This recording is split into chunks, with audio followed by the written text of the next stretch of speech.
bienvenue à tous. Tiens dans l'amour du Seigneur, mes frères, Dieu te fortifie.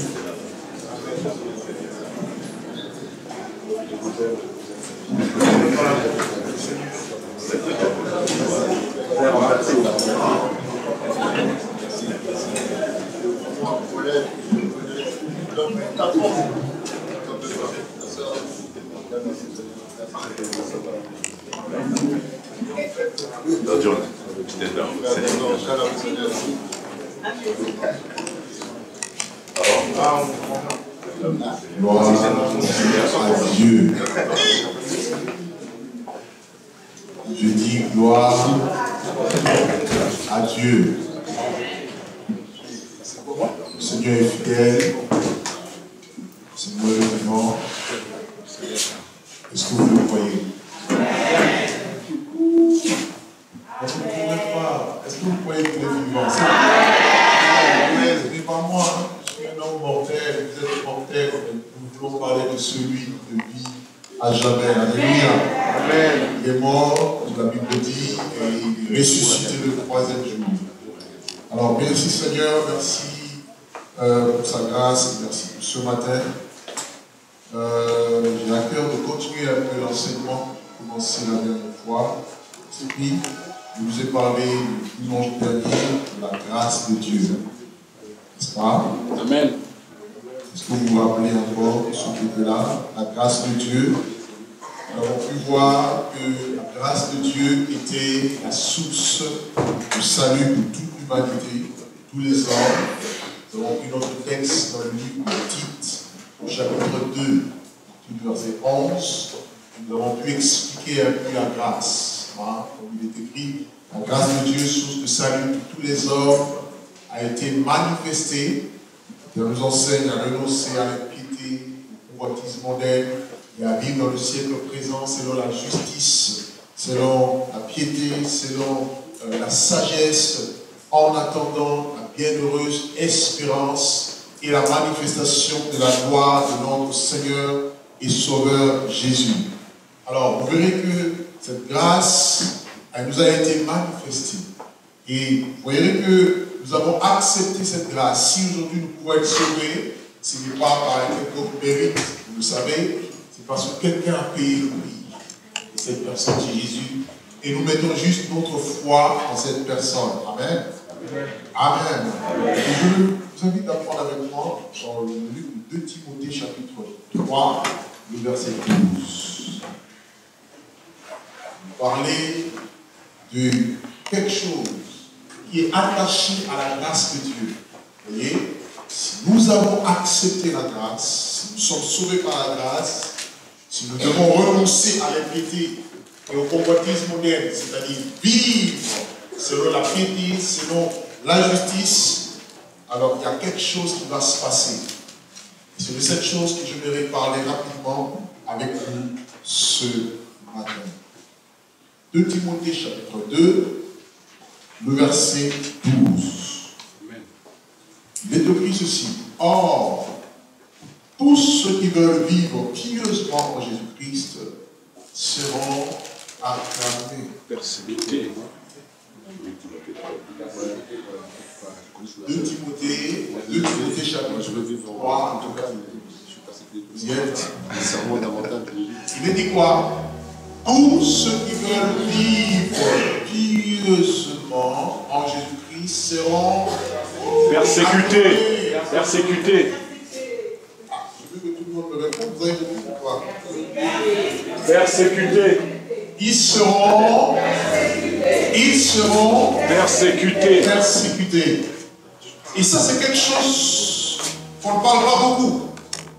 Et c'est quelque chose parce qu'on n'en parle pas. Et si on est confronté à ces choses, voilà comment certains faiblissent. Voilà comment certains abandonnent. Voilà comment certaines personnes quittent la foi parce qu'elles n'ont pas appris quelque chose qui est attaché à la grâce de Dieu. On a expliqué que la grâce de Dieu était la source de salut pour tous les hommes. Et cette grâce, elle nous enseignait quoi? D'abord à renoncer à l'impiété.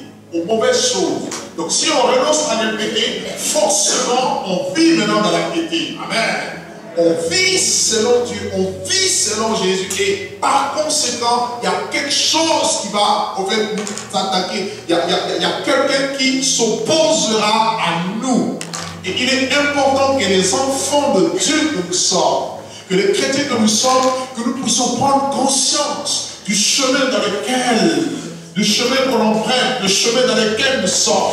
Le chemin de Jésus égale le chemin de la croix. Et le chemin de la croix nous parle de la souffrance, nous parle des persécutions. Et il faut être sûr, il faut être conscient de cela pour que lorsque la persécution arrive, elle arrivera, quelle que soit l'ampleur, la taille, la grandeur, que tu tiennes ferme, que tu sois solide, parce que tu sais en qui tu as cru. Amen, amen. Tu n'as pas cru à un homme, tu n'as pas cru à un mouvement, tu n'as pas cru à une église en tant qu'institution, mais notre foi est placée dans la personne de Jésus. Et si nous voulons vivre selon Jésus, où que nous soyons, il déclare, nous serons persécutés. Amen. Amen. La persécution. Et mon thème, c'est persécuter et non abandonner. Amen. Oh. Seigneur, aide-moi. La Bible dit persécuter, mais non abandonner. Donc, je vais arriver. Regardons ce passage. Allons-y dans le livre de 2 Corinthiens, au chapitre 4. Vous verrez où est-ce que je puis ce terme. Dans 2 Timothée, de 2 Corinthiens, au chapitre 4. Paul, l'apôtre qui a persécuté l'église et lui-même par la suite va rencontrer le Seigneur et il va subir un lot de persécution et il va dire quelque chose. De Timothée, 2 Corinthiens chapitre 4 à partir du verset 8 au verset 9, il dit: nous sommes pressés de toute manière mais non réduits à l'extrémité. Il y a la pression en tant qu'enfant de Dieu. Vous êtes appelés de Dieu, choisis de Dieu, servez le Seigneur, vous êtes dans le ministère, vous êtes appelés à faire quelque chose, que ce soit quoi que ce soit pour le Seigneur. Sachez qu'il va y avoir la pression.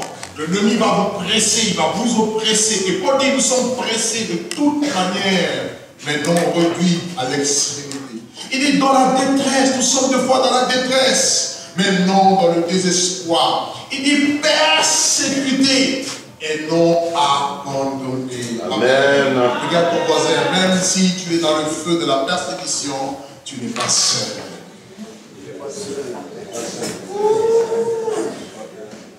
Oh mon Dieu, sommes-nous muets? Dis à ton voisin, même si tu es dans le feu de la persécution, tu n'es pas abandonné. Ça, c'est la bonne nouvelle. C'est que la persécution viendra, quelle que soit la situation, le cas, elle viendra. On ne peut pas fuir. Mais ce qui est sûr, c'est que malgré les persécutions, nous ne serons pas abandonnés. C'est-à-dire, Dieu se charge de nous soutenir. Il se charge d'être à nos côtés. Il se charge de nous accompagner. Et il se charge de nous donner la victoire. J'en parlerai à la fin. Le couronnement malgré la multitude des épreuves et des persécutions. Amen. Alors, qu'est-ce que c'est la persécution? La persécution, c'est quoi? La persécution, c'est l'action de persécuter. Quand on parle de persécution, on voit un ensemble de mesures, un ensemble de mesures violentes, voire même cruelles, de manière arbitraire, vous voyez?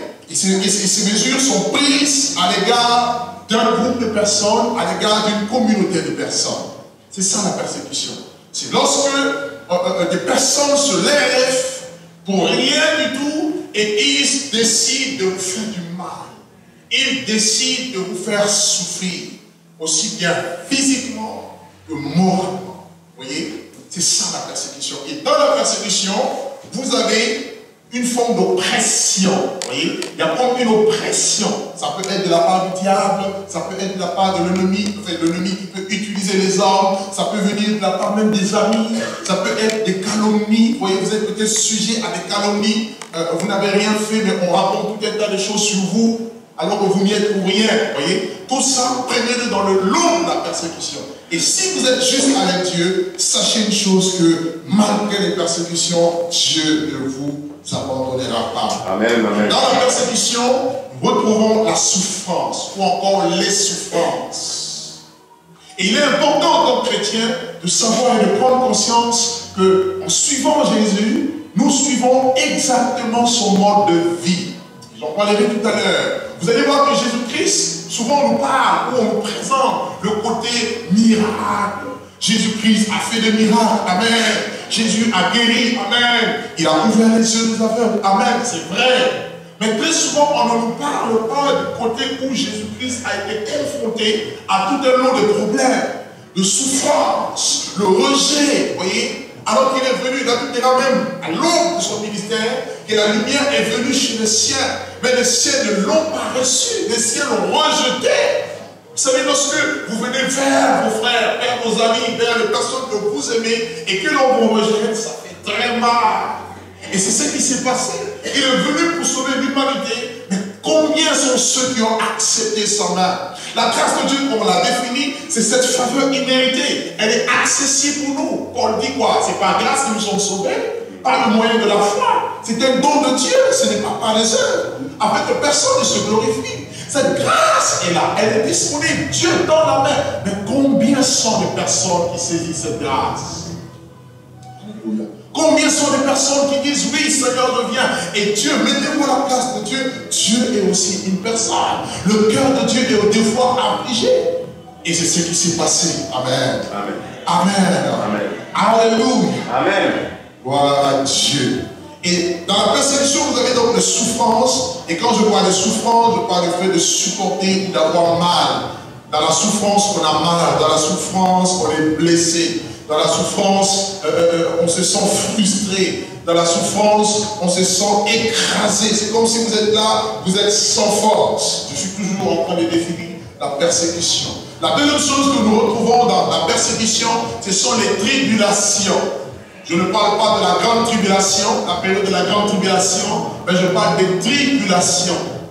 C'est-à-dire un ensemble d'aventures, de désagréables contre vous, un ensemble d'obstacles, où l'ennemi va se lever pour mettre des obstacles, des embûches, pour vous faire trébucher, pour que vous n'allez pas de l'avant. Des tribulations, vous voyez? C'est quand les personnes se lèvent et cherchent justement à nuire à votre vie. Et vous verrez que dans la Bible, le Seigneur nous a promis, en tant que chrétiens, que nous allons subir des tribulations. Amen. Amen. Vous allez lire avec moi le livre de Jean au chapitre 16. Jean chapitre 16, verset 33. Le Seigneur Jésus donne une prophétie pour l'Église. Pour ceux qui vont le suivre. Il dit à quoi? Jean chapitre 16, verset 33. Ceux qui notent, il dit: vous aurez des tribulations dans le monde. Il dit, vous aurez, c'est une prophétie que le Seigneur annonce à ceux qui vont le suivre. Il dit, vous aurez des tribulations dans le monde. Donc, personne d'entre nous, si nous sommes enfants de Dieu, nous pouvons fuir ou encore nous échapper de ces tribulations. Il dit, vous aurez des tribulations. Mais une chose est sûre, prenez courage, car j'ai vaincu le monde. Amen. Amen. C'est ça, au fait, notre victoire. C'est à ça que nous devons nous attacher, parce que nous savons que la tribulation vient et elle viendra. Elle sera peut-être intense, parce que plus ça va, plus l'ennemi va multiplier des stratagèmes, il va multiplier des ruses, il va multiplier des stratégies pour nuire et déstabiliser les chrétiens, déstabiliser l'Église. Et il utilise quelquefois les tribulations, de quelque manière que ce soit. Mais Jésus dit, prenez courage. Jésus n'a pas dit, je veux enlever les tribulations. Mais il dit simplement, prenez courage, car moi, j'ai vaincu. Alléluia. Amen. Je veux dire à quelqu'un ici, nous sommes dans le camp le plus fort. Nous sommes des chrétiens, nous sommes des enfants de celui qui a vaincu. Il a dit, celui qui est en vous est plus grand que celui qui est dans le monde. Amen. Alléluia. Alléluia. Et par parmi la persécution, vous avez aussi ce qu'on appelle les épreuves. Il y a des épreuves qui sont liées peut-être au péché. Je ne veux pas parler, je ne veux pas toucher cet aspect où lorsqu'on a péché, lorsqu'on a commis des erreurs et on subit les conséquences. Non, ça c'est autre chose. Je vais parler des épreuves en tant que des épreuves qui sont liées à notre foi. Comprenez que la foi doit être éprouvée. Amen. Amen. Et une foi éprouvée va donner pour résultat la louange à Dieu. La Bible dit que notre foi qui est éprouvée est plus précieuse que l'or. Amen. Amen. Donc Dieu va des fois nous mettre dans le feu.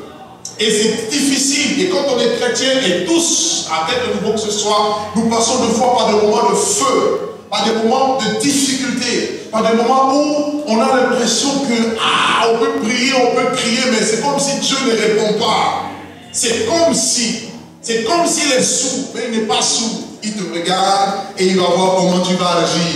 Et là, dans la persécution, il est en train de permettre quelque chose. Il est en train de faire un travail, aussi bien en toi et autour de toi, et avec un but précis. Mais souvent, quand on est dedans, on ne comprend pas. Souvent, quand on est dedans, on pleure. Souvent, quand on est dedans, on gémit. Ou bien on a envie d'abandonner. Ah Seigneur, j'en peux plus. Si c'est ça la vie chrétienne, je préfère abandonner. Mais je veux dire à quelqu'un, persécuter, mais non abandonner.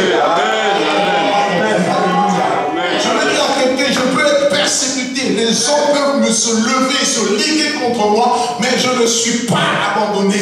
Il y a quelqu'un qui est avec moi. La Bible dit, nuit et jour, il veille. Il n'est pas un homme pour mentir, ni un fils de l'homme pour se repentir. Il ne dort ni ne sommeille. Il n'a jamais sommeil aux yeux. Il veille sur toi. Et il a dit, tu n'es pas abandonné.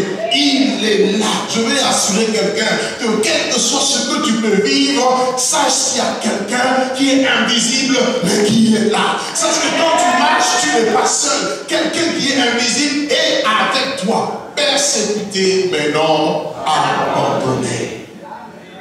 Amen. Amen. Amen. Des épreuves, des choses qui te font, qui amènent le chagrin dans ton cœur, la souffrance. Tu lèves des fois, tu pleures. Pourquoi moi? Vous savez, souvent quand on rentre dans des temps de souffrance, on se pose la question de pourquoi moi? On a l'impression que tout le monde est bien, mais seulement nous qui souffrons. Vrai ou faux? C'est vrai. Chacun a son lot de souffrance. Chacun a son lot de souffrance. Ta souffrance n'est pas ma souffrance. Et ma souffrance n'est pas ta souffrance. On a l'impression que tout le monde est bien. Quand je regarde l'homme de Dieu là, vraiment, lui il est bien. Et là, quand je la vois, elle est bien. C'est comme si elle n'a pas de problème. Tu dis bien, c'est comme si. Mais quand tu vas entrer dans son cœur, elle va dire, moi aussi je pensais que je suis bien. Comment ça se fait? Donc chacun de nous a des combats. Chacun de nous a des souffrances. Mais ce qui est sûr, c'est que nous sommes persécutés, mais nous ne sommes pas abandonnés. Non, tu n'as pas compris. Je dis, nous sommes persécutés, mais nous ne sommes pas abandonnés. Il a dit, je ne t'abandonnerai jamais. Et je ne te délaisserai jamais. Toi, tu peux l'abandonner. Il dit, si vous m'abandonnez, il va t'abandonner. Mais tant que je tiens sa main, tant que, quoi qu'il arrive, je dis, Seigneur, où es-tu? La Bible dit, invoque-moi et je te répondrai. Je dis, Seigneur, regarde ma souffrance. Seigneur, pourquoi ma souffrance est-elle continuelle? Pourquoi ma douleur, oui, n'arrive pas à passer? Mais ce qui est sûr, c'est que pendant ce temps-là, Dieu est en train de faire un travail en moi. Pendant ce temps, il est en train de construire quelque chose qui n'était pas hier. Pendant ce temps, il est en train de faire une œuvre que demain je dirais, merci Seigneur. Si je n'étais pas passé par là, je n'aurais jamais compris. Mais il faut accepter, il faut supporter, il faut endurer, il faut dire oui, c'est vrai je ne comprends pas, mais demain je comprendrai. Persécuter, mais non abandonner. Alléluia. Alléluia. Persécuter et non abandonner. Oh. Et dans la persécution, comme je disais tout à l'heure, vous avez deux types de persécution. Vous avez la première sorte de persécution, c'est la persécution physique.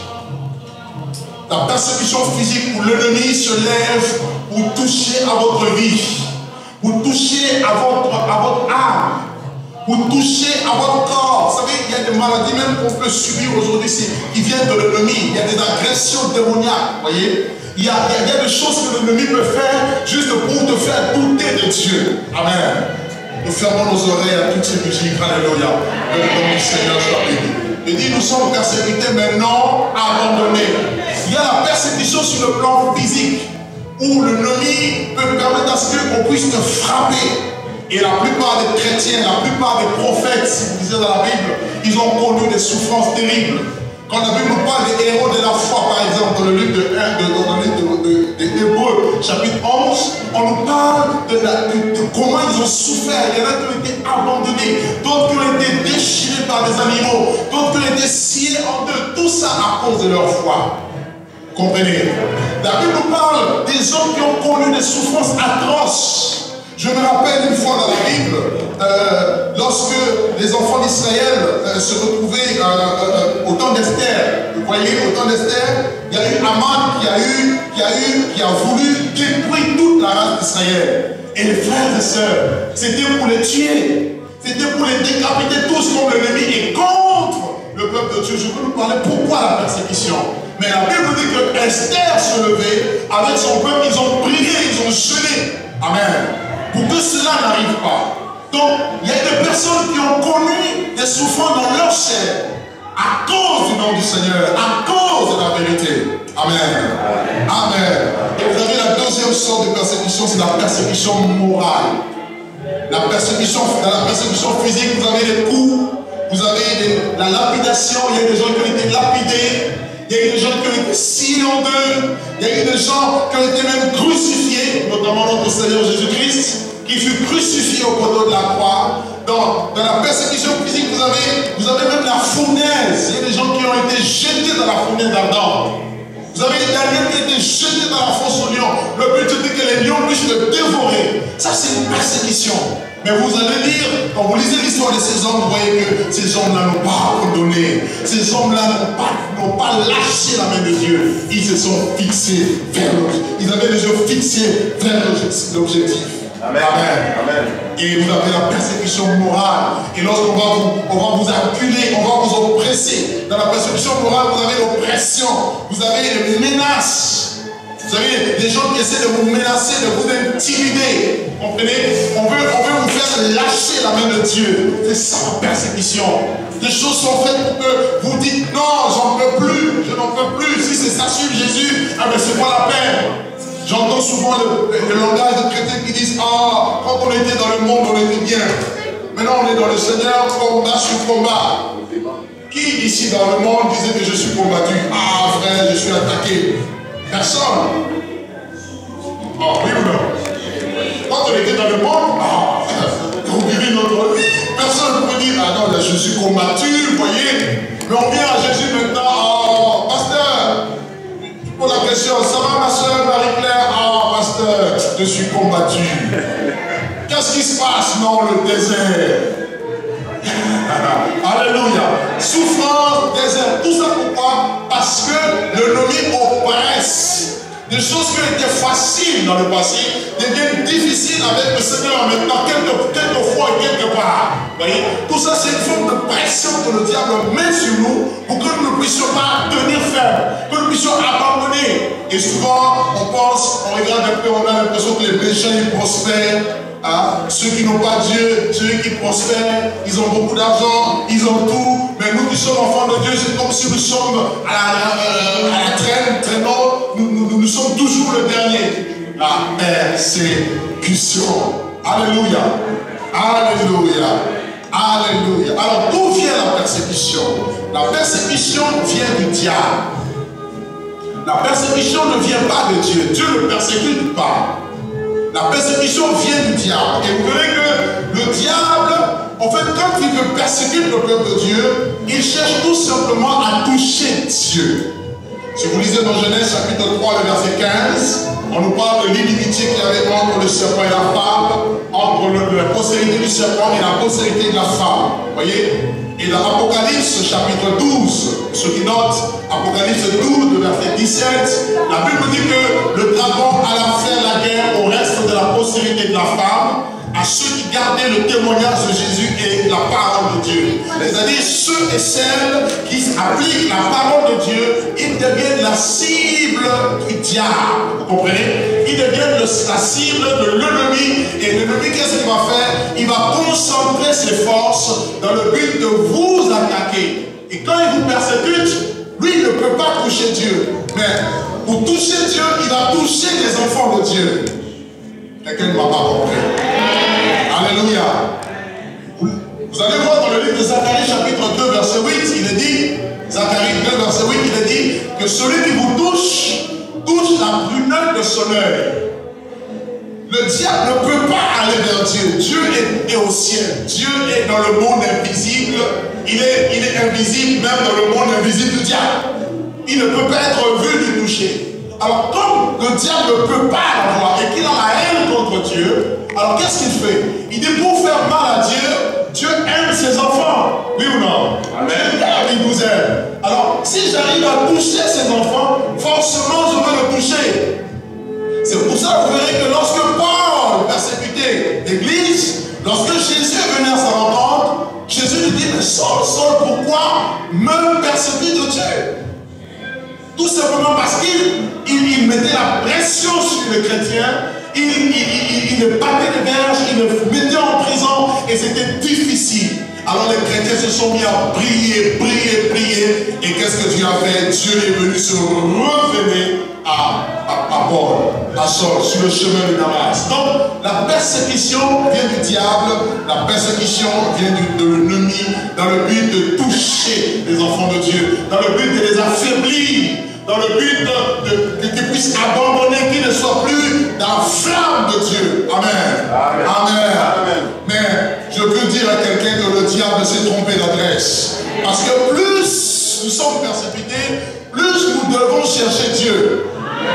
Quelqu'un ne m'a pas compris. Prenez avec moi Psaume chapitre 2. Psaume chapitre 2, nous allons lire le verset 1er au verset 4. Psaume chapitre 2, le verset 1er à 4. La Bible dit ceci: pourquoi ce tumulte parmi les nations et ces vaines pensées parmi les peuples? Pourquoi les rois de la terre se soulèvent-ils et les princes se liguent-ils contre l'Éternel et contre son roi? Brisons leurs liens et délivrons-nous de leur chair. Regardez ici. Ici, c'est David qui était prophète. David, animé par l'esprit, il voit déjà ce qui allait se passer dans le futur. Il dit quoi? Pourquoi ce tumulte? C'est-à-dire pourquoi ce grand désordre dans les nations? Pourquoi est-ce que les rois de la terre se lèvent-ils? Pourquoi est-ce que les souverains, les prêtres de ce monde se lèvent contre le Seigneur et contre loin de Dieu? Vous allez regarder ici. Donc la haine, ce n'est pas contre toi en tant qu'homme directement. Parce que vous allez voir que les païens n'ont pas de problème, vous comprenez, avec le diable. Parce que les païens, le monde entier est sous la puissance du malin. Et le problème, c'est nous. Donc la haine, c'est contre Dieu. La haine se montre loin de Dieu. Alors, qu'est-ce que le diable a fait? Il rassemble les hommes. Il rassemble les nations. Il concentre ses forces pour que les chrétiens, pour que loin de Dieu, pour que le Seigneur ait mal. Et qu'est-ce qu'il dit? Brisons leurs liens. C'est-à-dire, les liens, c'est les liens de la Torah, les liens de la parole. Donc nous sommes appelés à garder la parole de Dieu qui est notre force, qui est notre soutien. Et qu'est-ce qu'il fait? Il cherche à nous déstabiliser par rapport à cela. Mais si nous tenons ferme, la Bible dit, le verset 4, celui qui est dans les cieux rit. Quelqu'un ne m'a pas compris.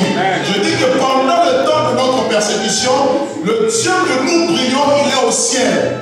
Peut-être qu'on a l'impression qu'il n'agit pas. Peut-être qu'on a l'impression qu'il ne voit pas. Mais la Bible dit qu'il est assis au ciel. Et quand il regarde tes persécuteurs, Dieu commence à rire. Ah, si Dieu riait sur tes persécuteurs, toi aussi tu dois commencer à rire. Parce que tu connais la finalité. Ce n'est pas eux qui vont remporter la victoire, mais c'est nous qui allons remporter la victoire. La Bible dit celui qui sied dans le ciel rit et il se moque d'eux. Dieu se moque de nos ennemis, mais il permet la persécution pour quelques raisons. Mais il se moque d'eux. Il peut l'arrêter, il peut arrêter la persécution. Quand vous allez dans des pays tels que la Chine, dans les pays musulmans, les chrétiens, on les arrache dans les maisons, on les tue. Mais ce n'est pas pour autant qu'ils abandonnent la foi. Et il y a eu le christianisme dans le temps du communisme, comment les chrétiens ont souffert, comment ils ont été battus.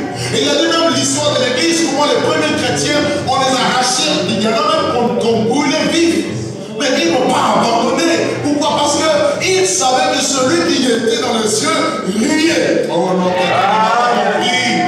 quelqu'un ne me comprend pas. La persécution touche un seul aspect. Or, toi, tu n'es pas dans un seul aspect. La persécution touche ton corps. La persécution peut toucher ton âme, mais elle ne peut jamais toucher ton esprit. Je dis, elle ne peut jamais toucher ton esprit. Les premiers chrétiens, on le prenait, on mettait sur eux de la résine, on les attachait sur les poteaux comme ça, et on les brûlait. Pendant qu'ils étaient en train de brûler, peut-être toi tu vas pleurer, ah maman, eux ils ne pleuraient pas, eux ils louaient Dieu. Amen. Pendant qu'ils étaient brûlés, ils savaient qu'ils allaient rejoindre leur Créateur. Parce que Jésus a dit, ne craignez pas ce qui peut tuer le corps, mais craignez plutôt celui qui a le pouvoir de tuer et le corps et d'amener l'âme dans la chaîne. Donc quand on est persécuté, c'est notre corps, nous partons comme des martyrs, c'est notre âme qui souffre, mais pour un but, pour que nous puissions adorer Dieu, pour que nous puissions nous approcher de Dieu, pour que nous puissions monter là où Dieu est. Mais ce n'est pas pour nous tuer. Si tu me tues physiquement, mais tu ne peux pas me tuer, frère ou mon Dieu, spirituellement. Parce que Jésus dit, je suis la résurrection et la vie. Celui qui croit en moi vivra, même s'il meurt. Et quiconque vit et croit en moi ne mourra jamais. Amen. Alléluia. Alléluia. Donc dans la persécution, comprenez que c'est ton corps qui est visé. Dans la persécution, c'est ton âme qui est visée. Mais ton esprit est fort. Parce que le Saint-Esprit habite ton esprit. Comment est-ce que ces gens pouvaient danser, louer Dieu alors que leur corps brûlait? Comment est-ce que Étienne, pendant qu'on prenait des gros morceaux de pierre, on le frappait en les lapidant, comment est-ce qu'il pouvait dire, oui, je vois le Seigneur Jésus-Christ arrêté là, debout, à la droite de la majesté divine? Pourquoi? Parce que lorsqu'on vous persécute, ça permet à l'Esprit de Dieu de vous donner une force supérieure dans la Lorsque vous êtes persécuté, c'est là que l'Esprit de Dieu se lève et il vous en transporte de la dimension terrestre d'humanité vers la dimension de l'Esprit. Et quand tu es dans la dimension de l'Esprit, la chair, tu ne sens plus la souffrance. Quelqu'un m'entend? Est-ce que quelqu'un m'entend? Mais pourquoi Dieu permet la persécution? Parce que tu n'es pas encore mort. Parce qu'il y a encore la chair en toi. Et Dieu veut détruire la chair. La Bible dit quoi? Si, la Bible dit que dans le livre de 1 Pierre chapitre 4, à partir du premier verset, la Bible dit que comme Christ a souffert dans la chair, vous aussi armez-vous de la même pensée. Car celui qui a souffert dans la chair en a fini avec le péché. 1 Pierre chapitre 4, verset 1. Ce qui veut dire quoi? Souvent nous sentons la douleur parce que c'est la chair qui est là. Mais si Dieu vous emmène dans la dimension de l'esprit, vous allez voir que même si on vous choque à un tel niveau, le choc sera amorti. Parce que l'esprit de Dieu prendra le contrôle. Est-ce que vous comprenez? Donc Dieu permet des fois des persécutions pour te montrer qu'il y a encore ton moi qui est là. Il y a encore la chair qui est là. Or, la chair, les désirs de la chair sont contraires à ceux de l'esprit. Or, Dieu ne veut pas que ses enfants puissent passer par la chair. Si vous vivez dans la chair, vous mourrez. Mais si par l'esprit, vous faites mourir les actions de la chair, alors vous vivrez. Or, Dieu est vie. Dieu veut communiquer la vie. Il veut que tu aies la vie en toi. Or, la vie, c'est dans ton esprit. Même si je souffre, je sais que j'ai la vie. Même si je souffre, je sais que la gloire de Dieu est au-dessus de mes souffrances. Ça, c'est la première raison. C'est pour tuer la chair. La deuxième raison pour laquelle Dieu permet la persécution, c'est pour t'apprendre l'obéissance. L'obéissance à Dieu. L'obéissance à sa parole. Dans le livre de Hébreux chapitre 5, Hébreux chapitre 5, oui. Hébreux chapitre 7, pardon, à partir du verset 5, la Bible nous dit, dans Hébreux chapitre 5, à partir du verset 7, la Bible dit, c'est lui qui, dans les jours de sa chair, a présenté avec des grands cris et avec des larmes de prière prières et de supplications à celui qui pouvait le sauver de la mort. Il a été exaucé à cause de sa piété. Les questions de Jésus ici. Il a appris, bien qu'il soit fils, l'obéissance par les choses qu'il a souffertes. Amen. Amen. La Bible dit que Jésus a appris en tant qu'homme, parce qu'il était dans la chair, puisque les enfants participent à la chair et au sang, il a lui-même participé. Donc il est venu en chair et en os, et il était soumis à toutes les conditions humaines. Et Dieu a permis qu'il souffre pour qu'il apprenne l'obéissance. C'est pour ça que vous verrez que dans Philippiens, il dit qu'il s'est humilié jusqu'à la mort de la croix. Et c'est pour cela que Dieu l'a élevé. Donc Dieu permet des fois des souffrances, la persécution, des tribulations pour tester ton degré d'obéissance. Est-ce que tu obéis à Dieu quand tout va bien? Parce qu'il y a des personnes comme ça. Quand tout va bien, oh alléluia, Hosanna. Oh, le frigo est rempli, Jésus est Seigneur. J'ai le compte à banque ravitaillé, Jésus est vivant. Ouh là là, Jésus est Seigneur, il est Dieu. Mais quand tu commences à avoir des problèmes, ah non, non, non, non, non, non. Il y a un problème. Il y en a même qui font recours au marabout. Il y en a même qui font recours à la tradition. Parce que, en fait, ils ne supportent pas la souffrance. Un chrétien doit arriver à la mesure où la souffrance n'est plus un obstacle pour lui, pourvu qu'il puisse réaliser ce pour lequel Dieu l'a sauvé, pourvu qu'il puisse obéir à Dieu sans réserve. Amen. Et nous avons aujourd'hui affaire à des personnes qui se disent enfants de Dieu, mais qui n'obéissent pas à Dieu. Les chrétiens ont du mal à obéir à Dieu. Et c'est pour ça que Dieu permet la persécution. Dieu permet les souffrances. Il permet ces épreuves parce que quelque part, il n'y a pas d'obéissance. Et il veut apprendre l'obéissance. Amen. Amen. Amen. Alléluia. Une autre raison de la persécution, Dieu permet aussi la persécution pour amener la croissance. La croissance dans ta vie. La croissance spirituelle, la croissance dans la foi. Je me rappelle une fois dans la Bible, les disciples ont dit à Jésus, Seigneur, augmente-nous la foi. Je n'ai pas vu Jésus-Christ venir imposer la main comme ça. Allez, les disciples, recevez la foi. Non, il leur a dit, passons à l'autre bord. Il y a ton ami, passons de l'autre côté. Passons de l'autre côté. Alors, quand on va passer de l'autre côté, alors c'est là que le vent va se lever, c'est là que la tempête va se lever, c'est là que tout, au point où les pécheurs expérimentés ont commencé à trembler. Donc, Dieu voulait les emmener dans une dimension pour leur montrer qu'ils avaient autorité même sur la nature, pour que leur foi puisse grandir.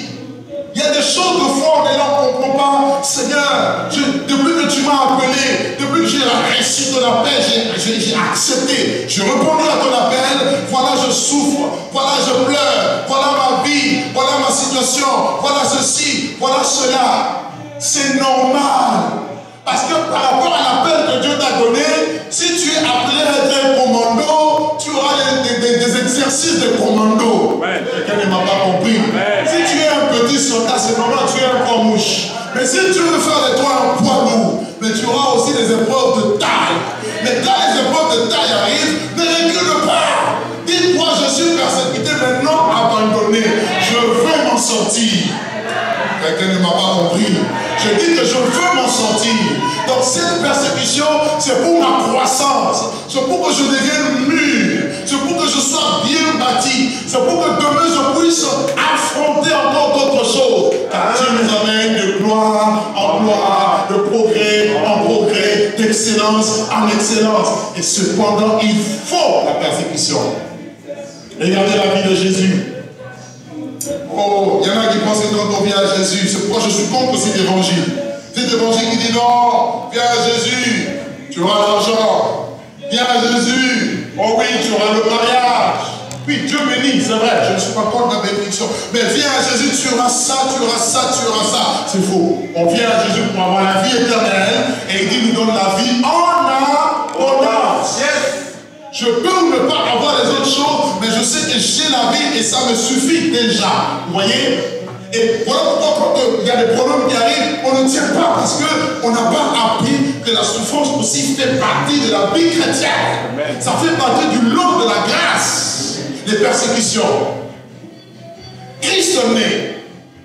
Jésus naît et c'est Hérode qui cherche à tuer Jésus. Comment vous expliquez ça? Le roi des rois vient de naître. Et Hérode dit, tuez-moi tous les enfants de 0 à 2 ans. C'est pour dire quoi? Que lorsque tu es avec Dieu, l'ennemi cherchera à te tuer. Il cherchera à t'éliminer, à te freiner. L'ennemi a voulu décimer le Seigneur, mais il n'a pas réussi. Parce que l'ange de l'Éternel est venu parler à Jacob, plutôt à Joseph, pour qu'il puisse partir en Égypte. Amen.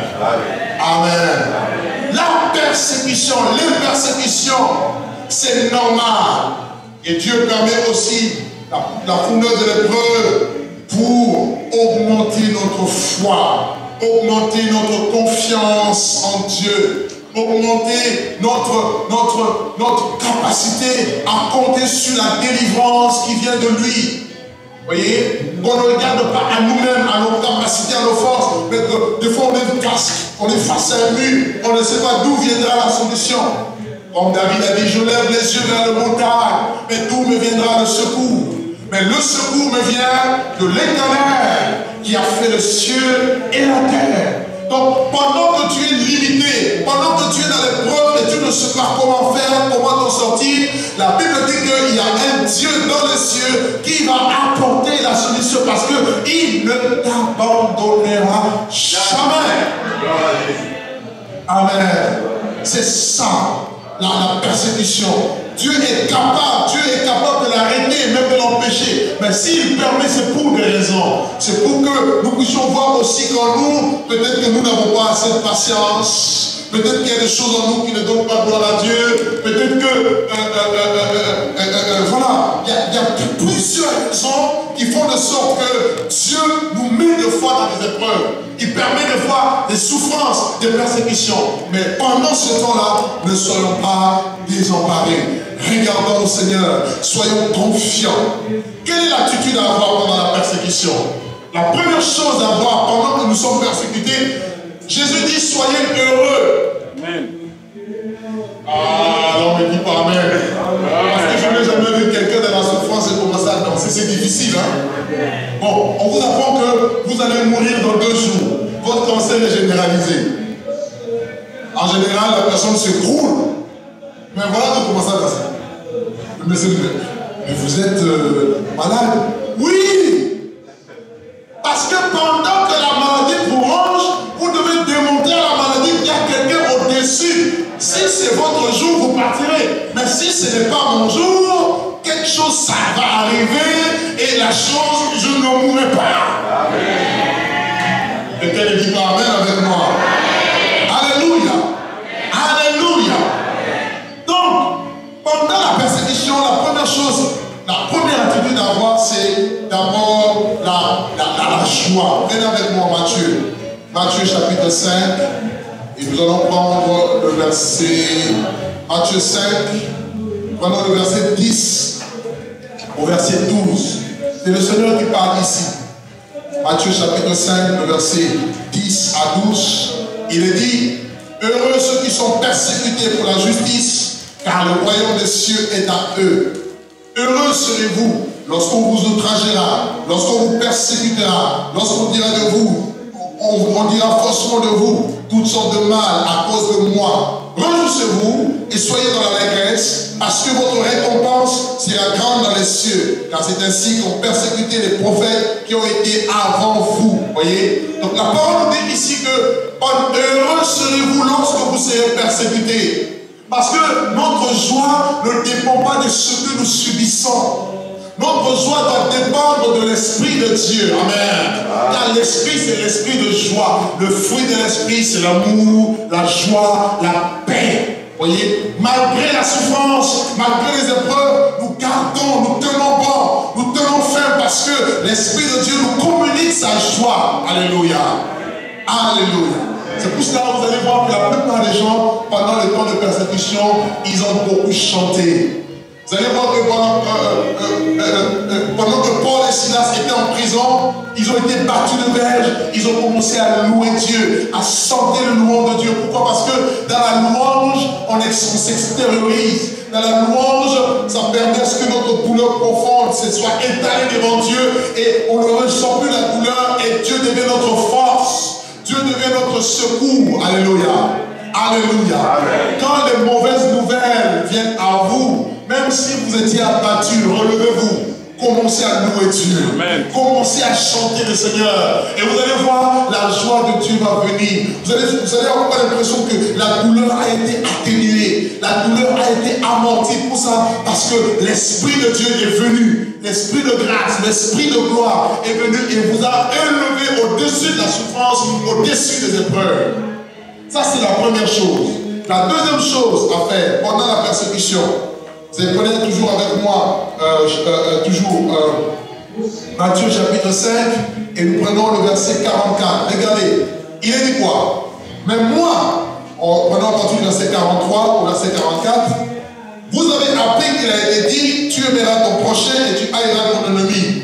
Mais moi, je vous dis, aimez vos ennemis, bénissez ceux qui vous maudissent, faites du bien à ceux qui vous haïssent et priez pour ceux qui vous maltraitent et qui vous persécutent. Alléluia. Donc pendant que nous sommes persécutés, l'attitude à avoir, ce n'est pas l'attitude de vengeance. Car à Dieu seul la vengeance, à Dieu seul la rétribution. Donc pendant la souffrance, pendant les tribulations, Dieu veut que nous puissions prier pour ceux qui nous persécutent.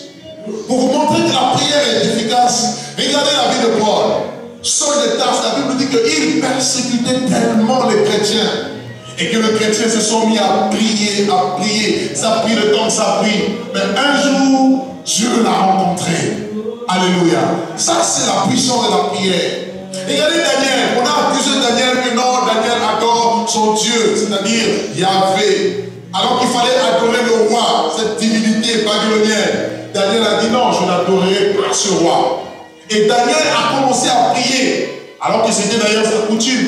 Matin, midi, soir, la Bible dit 3 fois par jour, il priait son Dieu, il priait son Dieu. Ils ont attrapé Daniel, ils l'ont jeté dans la fosse au lion. Mais Dieu l'a délivré de cette fosse au lion, de sorte que lorsqu'il est sorti de là, le roi a reconnu qu'il y avait un roi au-dessus de lui qui s'appelle le Tout-Puissant. Amen. Il faut que dans la persécution, que ceux qui nous persécutent réalisent le Dieu que nous prions. Même si aujourd'hui nous souffrons, ce n'est pas grave. Mais demain, ils vont réaliser. La Bible dit, tout genou fléchira et toute langue confessera que Jésus est Seigneur. Alléluia. Alléluia. C'est pourquoi pendant la persécution, ayons ce réflexe. C'est vrai que la chair a du mal, mais l'Esprit de Dieu veut que nous soyons soumis à la parole de Dieu et il nous faut prier pour ceux qui nous persécutent. Au travail, vous êtes au travail, quelqu'un veut que vous puissiez abandonner votre poste. Il vous crée des problèmes, il vous crée des ennuis. Vous ne l'attaquez pas de manière charnelle. Vous allez dans la prière, bénissez la personne, priez pour cette personne et laissons la justice de Dieu trancher. Amen. Car la manière de agir de Dieu est toujours meilleure que celle des hommes. Et la troisième attitude à avoir pendant le temps de persécution, c'est le fait de bénir ses détracteurs. Allez-y avec moi dans le livre de Romains. Romains chapitre 12. Romains chapitre 12. Romains chapitre 12, le verset 14. Romains 12, verset 14. Paul dit ici, bénissez ceux qui vous persécutent. Alléluia. Bénissez et ne maudissez pas. Amen. Il faut bénir. Il faut souhaiter du bien à ceux-là qui vous font du mal. À la fin, il dit encore, au verset 21, il dit, ne te laisse pas vaincre par le mal, mais surmonte le mal par le bien. Alléluia. Alléluia. Ne te laisse pas vaincre par le mal. Souvent, nous avons tendance à laisser le mal dominer sur nous. Il dit, ne te laisse pas vaincre par le mal. Arrive à surmonter le mal par le bien. Faire le bien, ce n'est pas souhaiter la mort de ton ennemi. Oh, je suis là, j'envoie le feu. Il faut que tous les les sorciers de ma famille meurent. Alléluia. Oh, alléluia. Ça, c'est la prière des chrétiens. J'envoie le feu là-bas, il faut qu'il meure. Non, envoie le feu pour détruire les œuvres du diable. Mais prie pour le salut de celui qui te fait du mal. Parce que Dieu l'aime aussi. Quelqu'un m'entend? Quelqu'un m'entend? Nous envoyons le feu, nous détruisons le plan du diable au nom de Jésus, oui. Mais on n'envoie pas le feu sur les hommes. Oui, j'envoie le feu au village là-bas. J'envoie le feu de l'autre côté. J'envoie le feu de l'autre côté. Et tous les sorciers qui meurent. Nous détruisons les œuvres de la sorcellerie, mais nous prions pour que les sorciers se convertissent à Jésus. Alléluia. N'est-ce pas, ça serait une joie de voir quelqu'un qui vient ici. Écoutez, j'étais sorcier, j'amène mes livres. Aujourd'hui, je reconnais que Jésus est Seigneur. Tout le monde va acclamer Dieu ici. Alléluia. C'est la preuve que Jésus est vivant. Donc on ne doit pas prier pour que nos ennemis meurent. Non, on va prier pour que leurs œuvres soient détruites. Et on va prier pour que leur âme soit sauvée en les bénissant dans le nom de Jésus. La Bible dit c'est comme des charbons ardents que vous amassez sur leur tête. Amen. Amen. Oh, je croyais que tout le monde allait dire Amen avec moi. Quelqu'un n'est pas d'accord? Commence à bénir tes ennemis maintenant. Commence à me bénir. Seigneur, je bénis mes ennemis au nom de Jésus.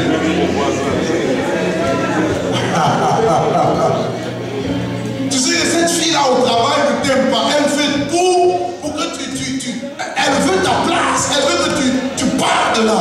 Mais toi, tu dis, oh, tu sais, je t'aime. Je t'aime, je te bénis. C'est difficile à faire, vous voyez? Très difficile. Mais c'est l'attitude à avoir. Regardez Judas qui avait trahi Jésus. Judas était un ennemi pour Jésus parce que la Bible dit Satan était entré en lui. Il est parti là, il a vendu le maître pour 30 pièces d'argent. Et voilà qu'il vient voir le maître et il le fait, il embrasse, le maître aussi l'embrasse. Il appelle Judas mon ami. Ah, est-ce que tu es prête à appeler ton Judas ton ami? Alléluia. Est-ce que tu es prêt à appeler ton Judas ton ami? Quelqu'un qui te fait du mal, tu le vois. Oh, qu'est-ce que je t'aime. Alléluia.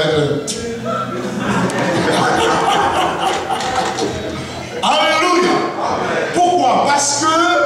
Parce qu'il y a encore la chair en nous. C'est pourquoi Dieu permet des fois ces choses pour que nous soyons au-dessus.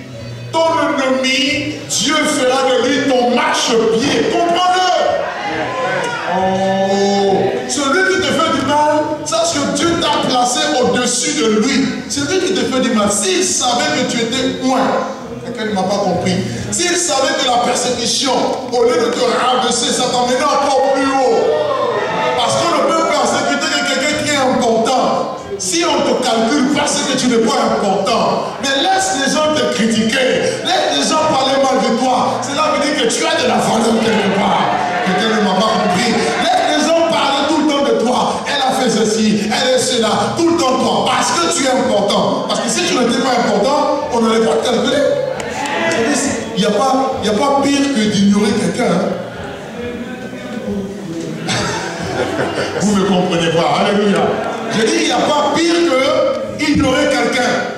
Moi, je connais quelqu'un qui me persécute, mais je l'ignore. Je ne parle même pas de lui. Je le regarde seulement comme ça. Tu parles, tu finis par te fatiguer et tu deviens ridicule. Parlons de Jésus. Alléluia. Et si tu es enfant de Dieu, si on te persécute, dis que je suis sur la bonne voie. Malheur si tous les hommes disent du bien de vous. Mais si on vous persécute, sachez que ça veut dire que le chemin là, il est bon. Amen. La persécution.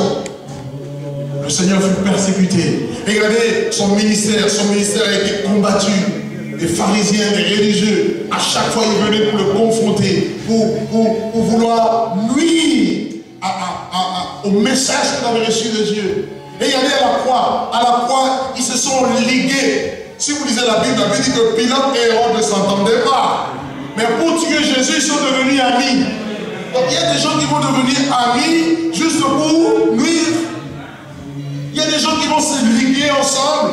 D'ailleurs, c'est ce que Psaume 2 dit. Les rois se sont ligués avec les nations contre le Seigneur et contre son coin.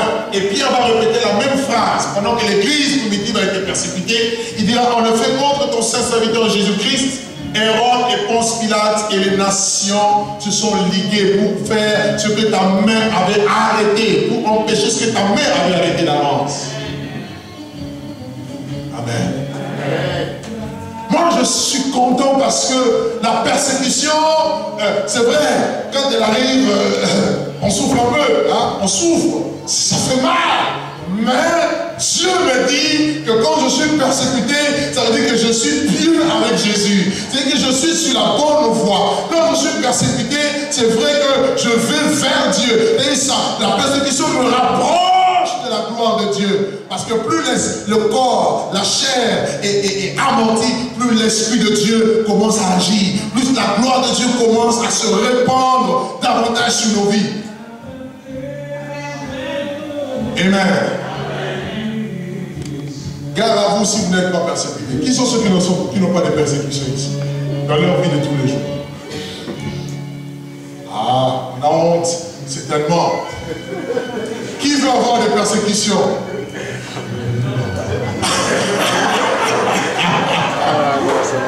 Alléluia. Qui veut avoir des persécutions? On en a déjà. Que ça s'arrête. Que ça continue. Hein? Que ça s'arrête un moment. Mais j'ai une bonne nouvelle, c'est que ça ne doit pas s'arrêter. Ça va continuer parce que pendant cette persécution, Dieu va vous bénir et il va vous bénir encore. Il dit qu'il dresse une table en face de mes adversaires et il oint d'huile ma tête et ma coupe déborde. Donc ma coupe ne débordera pas si je n'ai pas des ennemis en face. Il faut qu'ils soient là, qu'ils me regardent, qu'ils m'observent, ils attendent que je vais mourir, que je vais tomber, mais pendant qu'ils attendent, moi je ne fais que monter. Alléluia. Non, tu n'as pas compris. Parce que ton Dieu a dit tu seras la tête et non la queue. Tu seras en haut et non en bas. Tu seras le premier et non le dernier. Donc pendant que tes ennemis se lèvent, ils vont te regarder et ils ne vont rien comprendre. Parce que pendant le temps de la persécution, il y a une action. Et c'est l'action de Dieu. L'action de Dieu qui permet que toi tu souffres, que toi tu sois écrasé, mais lui qui travaille. Vous allez voir, l'église primitive était puissante parce qu'elle était persécutée. À partir de Constantin, la persécution s'est arrêtée. L'église aussi, la puissance de l'église s'est arrêtée. Alléluia. Lisez bien la Bible, vous allez voir. Les églises que le Seigneur a reprochées dans l'Apocalypse 2 et 3, la plupart d'entre elles n'avaient plus de persécution. Les églises qui étaient persécutées, c'était l'église de Smyrne et l'église de Philadelphie. Or, Smyrne était dans la souffrance. Smyrne avait la synagogue de Satan qui se levait pour la calomnier. Jésus dit, je connais ta souffrance. Je connais les calomnies de la part de ceux qui se disent juifs, mais qui ne le sont pas, mais qui sont une synagogue de Satan. Et Dieu promet quelque chose à cette église. Dieu promet la couronne de vie. Quelqu'un ne m'a pas compris. Et vous allez voir que la même couronne est promise à l'église de Philadelphie. Mais les autres églises, il n'y a pas de couronne. Or, quand on parle de couronne, cela veut dire qu'il y a eu une lutte, qu'il y a eu une bataille et il y a eu un vainqueur. Et je veux te dire, dans la bataille dans laquelle tu es, dans la persécution dans laquelle tu te trouves, sache que tu ne sortiras pas bredouille. Tu sortiras avec la couronne. Parce que tu n'es pas seul. Dieu a dit, je ne t'abandonnerai pas, je ne te laisserai pas. Si Dieu est pour nous, qui sera contre nous? Nous ne sommes pas seuls, persécutés, mais non abandonnés. Il est là, il marche avec nous. Il dit, même si tu passes par le feu ne te consumera pas. Même si tu traverses les eaux ne te submergeront pas. Car je serai avec toi pour te délivrer. Le Dieu d'Abraham, d'Isaac et d'Israël, il est le même hier, aujourd'hui, éternellement. Il n'a pas changé. Il est là pour nous délivrer de nos situations difficiles. Oh mon Dieu, quelqu'un ne m'a pas compris. Je dis, oh mon Dieu, il n'y a de salut en aucun autre nom. Car il n'y a sous le ciel aucun autre nom qui nous a été donné parmi les hommes par lequel nous devions être sauvés, délivrés, guéris, restaurés. Il te sortira de ta situation. Il te sortira de l'épreuve. Mais tu ne sortiras pas bredouille. Tu sortiras avec une couronne. Oh, je viens dire à quelqu'un ici, persécuté et non abandonné. Tu sortiras avec une couronne.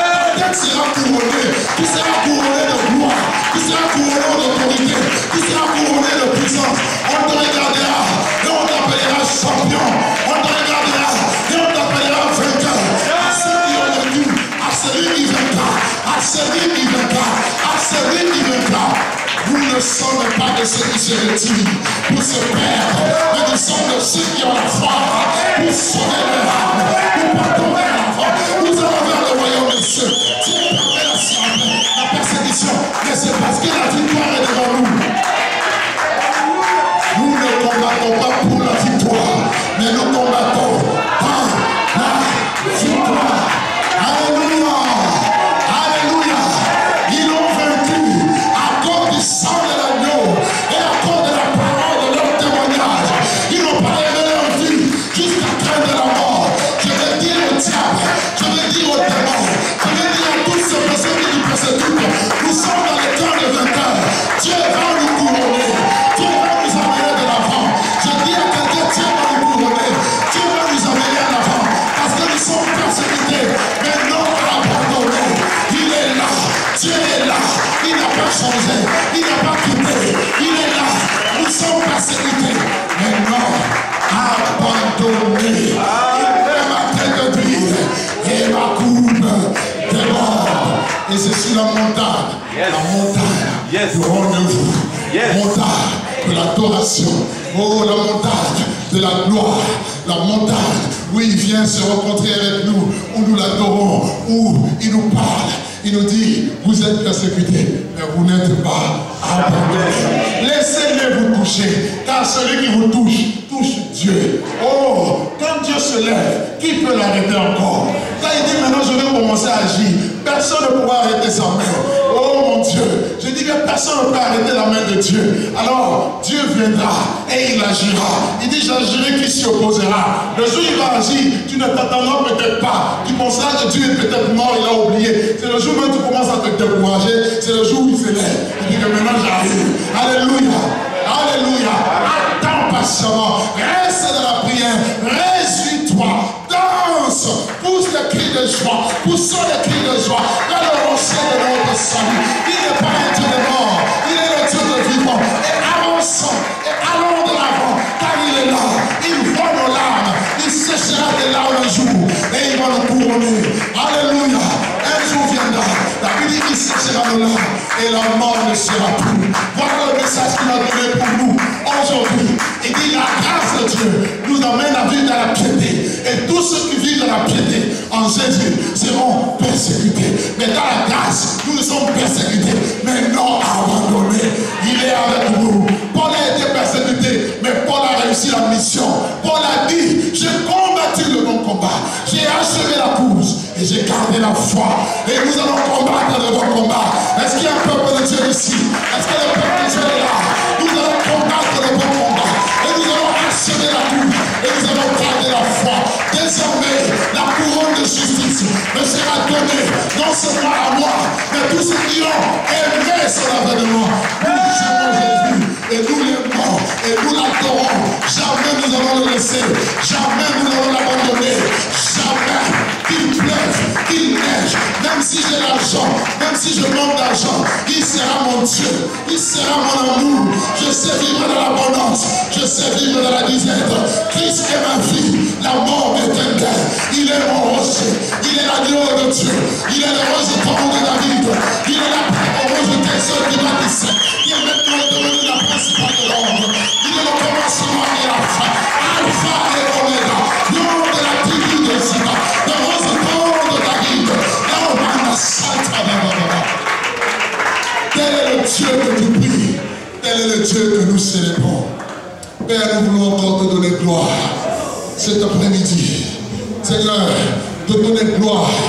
Commençons à le lever, commençons à le bénir. Oh Jésus, parce que malgré le feu de l'épreuve, malgré le feu de la persécution, je sais que je ne suis pas abandonné. Je sais que nous ne sommes pas abandonnés. Merci de fortifier une personne ce matin, un homme, une femme, Seigneur, qui passe par des moments difficiles, qui passe par des moments d'épreuve, qui peut-être est découragé. Seigneur, tu es venu dire à quelqu'un que tu es persécuté, mais que tu n'es pas abandonné. Tu es venu dire à quelqu'un, malgré le feu de l'épreuve, je ne te délaisserai point. Dieu est avec nous comme un puissant héros. Tu es avec nous comme un puissant héros. Tu te lèves de ta demeure sainte. Tu te lèves pour combattre nos ennemis. Nous crions à toi. C'est vers toi que nous crions. Lève-toi et que nos ennemis sachent que tu es Dieu. Que l'on sache que tu es Dieu. Que l'on sache que tu es Dieu. Que les prophètes de Baal sachent que nous adorons le vrai Dieu. Seigneur, que l'on sache que tu es Dieu. Tu nous exauces et tu réponds à nos prières. Oui, Père. Oui, Père. Oui, Père. Oui, Père. Que l'on soit ici dans le nom merveilleux, puissant et glorieux de notre Seigneur Jésus-Christ. Et le peuple de Dieu dit Amen. On acclame.